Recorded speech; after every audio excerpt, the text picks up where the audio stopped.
روژا هفته آدار راپرینا سلیمانیه د چارچوبه راپرینه ده یک جخالا کو هات رزگار کرنجی گرتیگه ها امن سوره که بو. حتی هفته آدار 1991 گرتیگه ها امن سوره که به işkence عذاب و مرن دهات ببیرانین. تماشاوا نجا Kürt ji bar dibêjin em ne soreke. Ev der bi xûna Kurda sor bû.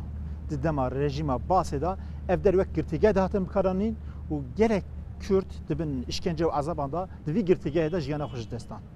Heta roja haftê Edarê 1991 jî ev der wek girtîgeh dihatin bikaranîn. Roja haftê Edarê berbisibê hêzê pêşmerge êriş bi ser vî girtîgehê pêkanîn. Di roj di navbera hêzê pêşmerge û hêzê Basê da pevçûn berdewam kir. Roja heştê Edarê ber bi esrê ve hêzê rejîma Basê ji vedera vekişiyan û li vedera ev girtîgeh gete destê hêzê pêşmerge. Ew roj li vedera girtiye bûn. Ew girtîgeh ew roj heta ew roj li vedera girtî bûn. Ew roj hatin rizgar kirin û ji wî roj pêve ev der ev girtîgeh wek muzeh tê bikaranîn. روژا هفته آدار 1991 هیزن پیشمرگیان به سر سلیمانیه ده گرت و د ناوبره هیزن پیشمرگه و رژیم باعثه ده دو روژان شرقومی. گرتیگه ها امن سوره که جی یک جه هدف ها پیشمرگیان بو. پشتی شهر دو روژان گرتیگه که دست هیزن پیشمرگه و همو گرتی هاتن رزگار کرن. جمال نجمتین جی او روژ در رفن پیشمرگیان ده لدیجی هیزن صادام شردکر. نجمتین وسا قالا رزگار کرنا امن سوره که دکه.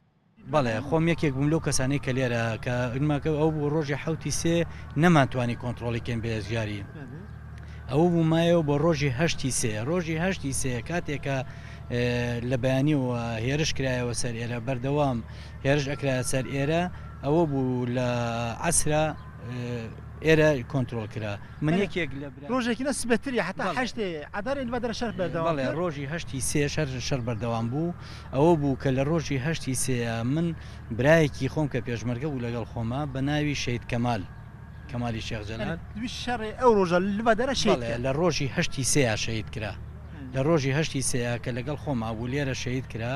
جمال نجمتین بخواجی گرتی بو و دوی گرتیگه هیده işkence و عذاب مزن دید.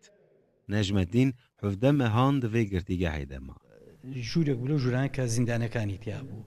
بۆ نمونە ئەو سوچێکە بینە و بەتانیا ئەوە شخصیهی خۆم بوو. ئەو بەتەنیا لوی قونچکە ئەو ئاوا بوون و لێ دەرێتمە جیوە بوون. بەڵێ ئەوەی ئەخیر ئەوە هی من بوو کاتێکە ساڵ و نیوێک لە ناو هەموو سجنەکانی داری ئەمرا من پێخەوتوم. خواردن بە خواردن وەچەوە بە نسبەت خواردن بۆیان ئێهێنایت نسبەتێکی وایان بۆیانای بەس ئەوەندەی کە نەک تێر بخۆیت بەس ئەوەندەی نەمریت لە برسا نسبت خواردنێکی خراپ خواردنێکی ینی نسبەتی بۆ نمونە وەکو یادەوەریەک ئەمە ئەجارمەوە خورمایان بۆ هێناین نیوەڕۆ بوو کە خورمایان بەسەرات دابەشکردین بە دوو کەس سێ دەنە خۆرمە. Ama şaban heyecan ha em Londra'ya girtiği hene lemle rası ve lemle çepe ve de adet binin de her aliye ki da car hatta penci kesti diman havin zifsan tu fark netkirin teni bataniye ki var bun nevin behlif tinabun zifstan sarma zifstan edacı ev bataniye teni peyder etkin hen kese bu bataniye vancı tinabun xwarna vancı car sehab xurma le dikese belat kirin جبو کسین کو بکتنا وی گرتیگه خلاصی نممکن بود. بچاوی کو مرنه لواند نیریان. جمال نجمتین işkence و سردم وساتی نزمین. چخاص چند سال دوی گرتیگه داورن محبوس گرتیمان؟ من سالێک و 5 مانگ و دەڕۆژ. و چی دی؟ بدر چات سری و مکار قلب کن. هاتی توان چی لیه کرد توان بم شێوەیە هەڵەواسی ئەم مێزە کە ئەیبینیت توانە خسە ئەوێ بەم شێوەیە لە دواوە ئاوە دەستیانە بەسیتەوە کە لە بچیانە کردیت و ئەیان کردی بۆ قولاپەیە.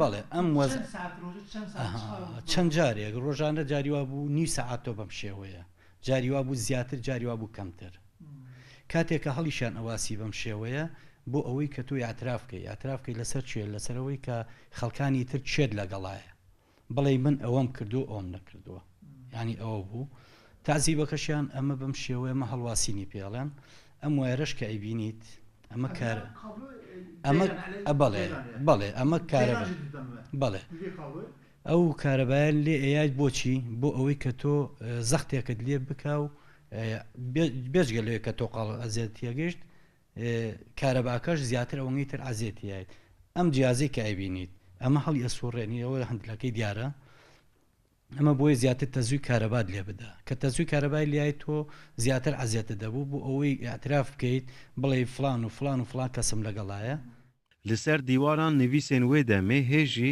orjinaliya xwe muhafaze dikin.